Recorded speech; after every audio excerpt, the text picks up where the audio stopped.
جس آیت کریمہ کی تلاوت کا میں نے شرف حاصل کیا، اللہ جل مجدہ اپنے پاک کلام مجید کے اندر ارشاد فرماتا ہے، والعصر ان الانسان لفی خسر، اے محبوب قسم ہے زمانے کی، بے شک انسان خسارے میں ہے، بے شک انسان گھاٹے میں ہے۔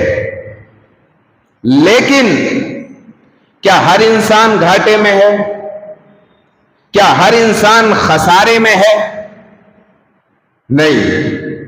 تو قرآن اس کا آگے خود جواب دیتا ہے، والعصر قسم ہے زمانے کی، ان الانسان لفی خسر، بے شک انسان خسارے میں ہے، بے شک انسان گھاٹے میں ہے، مگر الا الذین آمنوا، مگر وہ لوگ جو ایمان لائے، وعملوا الصالحات، اور نیک عمل کیے، وتواصوا بالحق، اور سچائی کی تلقین کی۔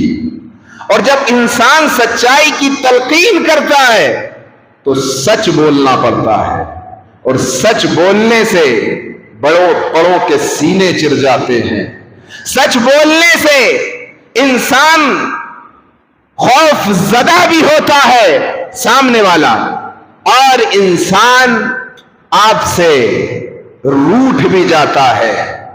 سچائی کی تلقین، حق کی تلقین کے اندر جو مصیبتیں انسان کو آتی ہیں، آگے قرآن کہتا ہے وَتَوَاصَوْا بِالصَّبْرِ، ان آنے والی تکلیف پر صبر کرنا۔ تو پتہ کیا چلا؟ جو ایمان لایا، جس نے نیک اعمال کیے، جس نے حق کی سچائی کی تلقین کی، اور اس سچائی کی تلقین کرنے میں جو پریشانی اس پر عائد ہوئی، اس پر اس نے صبر کیا، ایسا انسان کامیاب ہے۔ ہر انسان گھاٹے میں نہیں ہے۔ گھاٹے میں تو وہ ہے جو یہ سوچ رہا ہے کہ میں نے بینک بیلنس بنا لیا، میں نے پراپرٹی اکٹھا کر لی، میں نے بچوں کو کامیاب کر دیا، میں نے ان کے فیوچر کو برائٹ کر دیا۔ لیکن حضرات محترم، جب پیچھے مڑ کے دیکھا اپنی زندگی میں، تو پھر نہ نمازیں ہیں، نہ سچائی کا بول بالا ہے، نہ اللہ اور اس کے رسول کی محبت ہے، کچھ نہیں ہے۔ اور اگر یہ نہیں تو پھر انسان گھاٹے میں ہے۔ اعمال کیے ہیں نیک، ایمان کے ساتھ، یقین کے ساتھ، اور اس کے بعد حق کی تلقین کی ہے، اور پھر صبر کیا ہے مصیبتوں پر، تو ایسا انسان اللہ کی بارگاہ میں کامیاب ہے۔ حضرات محترم، یہ انسان بڑا جلد باز پیدا کیا گیا ہے۔ جب اللہ تبارک و تعالی نے حضرت آدم کو پیدا کرنے کا ارادہ فرمایا، حضرت آدم کی ہستی وہ ہستی ہے جو اللہ تبارک و تعالی کے رازوں میں سے ایک راز ہے۔ جب اللہ تبارک و تعالی نے حضرت آدم کی پیدائش کا ارادہ فرمایا تو اس وقت کچھ نہیں تھا، کوئی کائنات نہیں تھی، کوئی مخلوق نہیں تھی، صرف اللہ تبارک و تعالی کی ذات تھی۔ اللہ تبارک و تعالی نے سب سے پہلے اپنے نور سے اپنے نبی کے نور کو پیدا فرمایا۔ اس کے بعد حضرات اللہ تبارک و تعالی نے فرشتوں کو پیدا کیا، لوح کو پیدا کیا، قلم کو پیدا کیا، کرسی کو پیدا کیا۔ ان تمام کی پیدائش کے بعد اللہ تبارک و تعالی نے حضرت آدم کی پیدائش کا ارادہ فرمایا، تو اپنے سب سے مقرب فرشتے حضرت سیدنا جبریل کو حکم دیا، اے جبریل جاؤ زمین پر، زمین کے ہر خطے سے مٹی کا ایک ایک مٹھی اٹھا کے لاؤ۔ حضرت جبریل اللہ کا حکم پا کر جب اس زمین پر آئے اور اس زمین سے مٹی اٹھانا چاہی تو زمین رونے لگی، گڑ گڑانے لگی۔ سبب پوچھا مٹی اٹھانے کا، حضرت جبریل نے فرمایا اے زمین، اس مٹی سے اللہ تبارک و تعالی بشر بنانے والا ہے، انسان بنانے والا ہے۔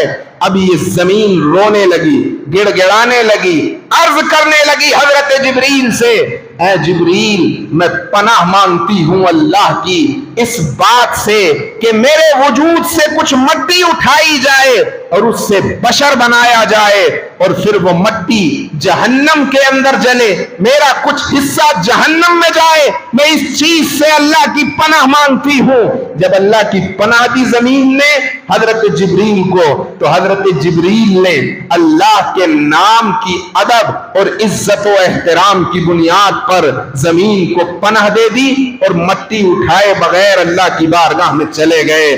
عرض کی مولا میں تو گیا تھا مٹی اٹھانے کے لیے، لیکن زمین نے تیرے نام کی، تیرے عزت کی، تیرے احترام کی پناہ چاہی، تیرے نام کے ادب کی وجہ سے میں نے اس کو پناہ دے دی اور مٹی اٹھائے بغیر تیری بارگاہ میں چلا آیا۔ اس کے بعد اللہ تبارک و تعالی نے حضرت میکائیل اور حضرت اسرافیل کو اس زمین پر بھیجا مٹی اٹھانے کے لیے۔ جب وہ دونوں فرشتے زمین پر آئے اور عرض کی کہ ہم تجھ سے مٹی لے جانا چاہتے ہیں، زمین نے پھر رو رو کر کے وہی عرض کیا جو حضرت جبریل سے کہا تھا۔ ان دونوں فرشتوں نے بھی جب اللہ کا نام سنا تو اس کے ادب، عزت و احترام کی بنیاد پر اس زمین کو پناہ دے دی اور مٹی اٹھائے بغیر اللہ کی بارگاہ میں چلے گئے۔ پورا واقعہ رب تبارک و تعالی کی بارگاہ میں عرض کیا۔ اب اس کے بعد رب تبارک و تعالی نے حضرت عزرائیل یعنی ملک الموت علیہ السلام کو اس زمین پر مٹی اٹھانے کے لیے بھیجا۔ جب ملک الموت اس زمین پر مٹی اٹھانے کے لیے آئے، اب زمین ان کے سامنے بھی رونے لگی، گڑ گڑانے لگی، لیکن ملک الموت علیہ السلام نے کہا کہ میں رب کا حکم پا کر کے اس زمین پر آیا ہوں، تیرے رونے کی وجہ سے میں رب تبارک و تعالی کے حکم کی نافرمانی نہیں کر سکتا۔ مٹی اٹھائی اور اٹھانے کے بعد میں اللہ تبارک و تعالی کی بارگاہ میں لے گئے۔ تبھی سے رب تبارک و تعالی نے انسانوں کی جانیں، انسانوں کی روحوں کو قبض کرنے کا جو منصب ہے ملک الموت علیہ السلام کے نام کر دیا۔ آپ کو ملک الموت علیہ السلام کے منصب پر فائز کیا گیا۔ حضرات محترم، اس دنیا کے بہت سارے خطوں سے مٹی اٹھائی گئی، جس میں کہ مدینہ منورہ ہے، جس میں کہ یہ ہندوستان بھی ہے جس میں آپ بستے ہیں۔ عدن ایک مقام ہے، ایک ملک ہے، وہاں سے مٹی اٹھائی گئی، بیت المقدس سے مٹی اٹھائی گئی۔ یہ تمام مٹیاں لے جا کر کے رب تبارک و تعالی کی بارگاہ میں حاضر کر دی گئی۔ اللہ تبارک و تعالی نے فرشتوں سے کہا اس مٹی کو مکہ المکرمہ کے قریب طائف کے میدان میں وادی نعمان میں رکھو۔ حضرات محترم، مٹی وہاں رکھی گئی۔ اب نہ جانے کتنے سال تک اللہ تبارک و تعالی کے حکم کے مطابق وہ مٹی اس زمین پر رکھی گئی۔ حضرات محترم، اس سے رب تبارک و تعالی نے جب مٹی کا پتلا بنایا تو اس کو خشک کرنے کے لیے، یہ مٹی ایک لیس دار مٹی تھی، یہ پیلی مٹی تھی، یہ کھنکھناتی ہوئی مٹی تھی۔ اس کو قرآن مینشن کرتا ہے۔ حضرات محترم، کھلکھلاتی ہوئی مٹی، چپچپاتی ہوئی مٹی، لیس دار مٹی، نہ جانے کتنی مٹیاں تھیں۔ اسی لیے انسان، آپ پوری دنیا میں دیکھیں انسان پائے جاتے ہیں، ہر انسان کی شکل ایک جیسی نہیں ہوتی۔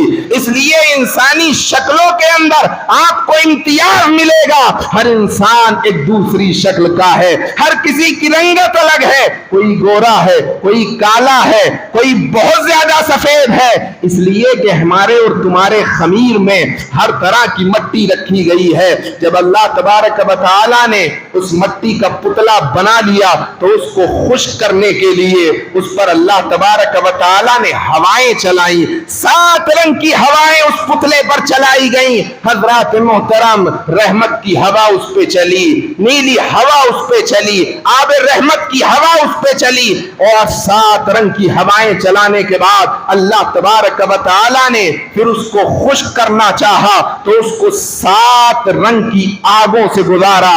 پیلی آگ اس پر چلائی گئی، نیلی آگ اس پر چلائی گئی، دھوئے والی آگ اس پر چلائی گئی، بغیر دھوئے والی آگ اس پر چلائی گئی۔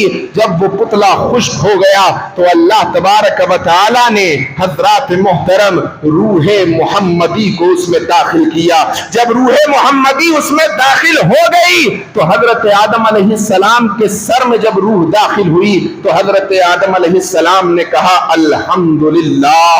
اللہ تبارک و تعالی کی بارگاہ سے جواب آیا یرحمک اللہ. جب آپ چھینکتے ہیں, کوئی آپ میں سے چھینکے اور الحمدللہ کہے تو سامنے والا اس سے کہتا ہے یرحمک اللہ. حضرات محترم ابھی روح سر میں داخل ہوئی تھی کہ حضرت آدم علیہ السلام اٹھ کے بیٹھ گئے, کیونکہ ابھی روح صرف سر میں گئی تھی, ابھی نیچے کے مقام پر نہ گئی تھی, تو نیچے کا حصہ خالی تھا. جب حضرت آدم اٹھے اس وقت رب تبارک و تعالی نے کہا انسان بڑا جلد باز پیدا کیا گیا ہے. جب پورے جسم میں روح داخل ہو گئی تو اللہ تبارک و تعالی نے کہا اے آدم فرشتوں کے پاس جاؤ اور جا کر کے دیکھو, انہیں سلام کہو, السلام علیکم کہو, دیکھو کہ وہ کیا جواب دیتے ہیں. حضرت آدم فرشتوں کے پاس جاتے ہیں, جانے کے بعد کہتے ہیں السلام علیکم, تو جواب آتا ہے وعلیکم السلام. اب یہی سنت قیامت تک آدم کی اولاد کے لیے مقرر کر دی گئی کہ جب جو کوئی سلام کہے السلام علیکم تو جواب ملے گا وعلیکم السلام. حضرات محترم حضرت آدم کا جب پتلا بنا نا, پتلا مٹی کا, تو 39 دن تک اس پر غم کی برسات ہوئی, غم کی برسات, اور ایک دن اس پر خوشی کی برسات ہوئی. اسی وجہ سے انسان کی زندگی میں غم زیادہ ہے اور خوشیاں کم ہیں. حضرات محترم اللہ تبارک و تعالی نے آدم کو پیدا کر دیا, مجسمہ تیار ہو گیا. اب یہ ارتقاء ہے جو چلتا جائے گا.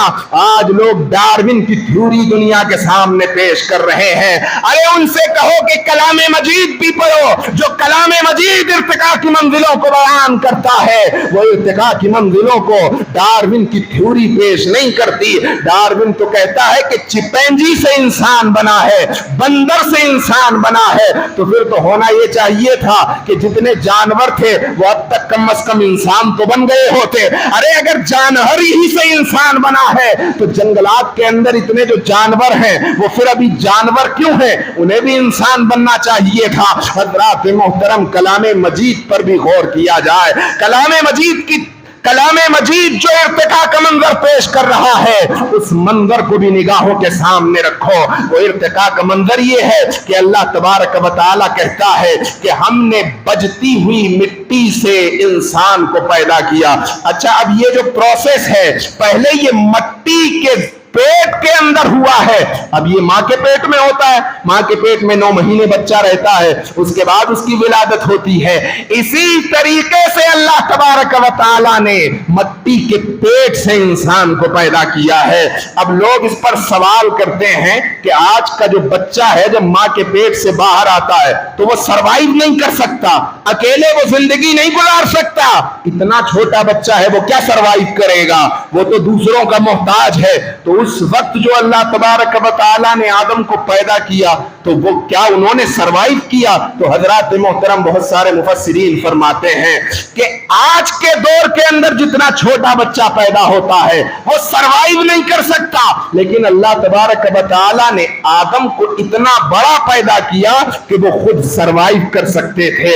خدا ہر چیز کا مالک و مختار ہے. جب وہ مٹی سے آدم کو بنا سکتا ہے تو آدم کو سروائیو بھی کرا سکتا ہے. حضرات محترم تو میں عرض کر رہا تھا کہ انسان جلد باز پیدا کیا گیا ہے. انسان خسارے میں ہے, لیکن ہر انسان خسارے میں نہیں ہے. وہ انسان جنہوں نے نیک اعمال کیے, وہ انسان جو ایمان لایا, وہ انسان جس نے حق کی تلقین کی اور اس حق کی تلقین پر جو اسے پریشانیاں آئیں اس پر اس نے صبر کیا, ایسے انسان اللہ تبارک و تعالی کی بارگاہ میں کامیاب ہیں. اور ایسے کامیاب ہے کہ رہتی دنیا تک انسان ان کے نقش قدم پر چل کر اللہ تبارک و تعالی کی بارگاہ میں کامیاب ہو سکتا ہے. حضرات محترم پچھلے جمعے کو ہم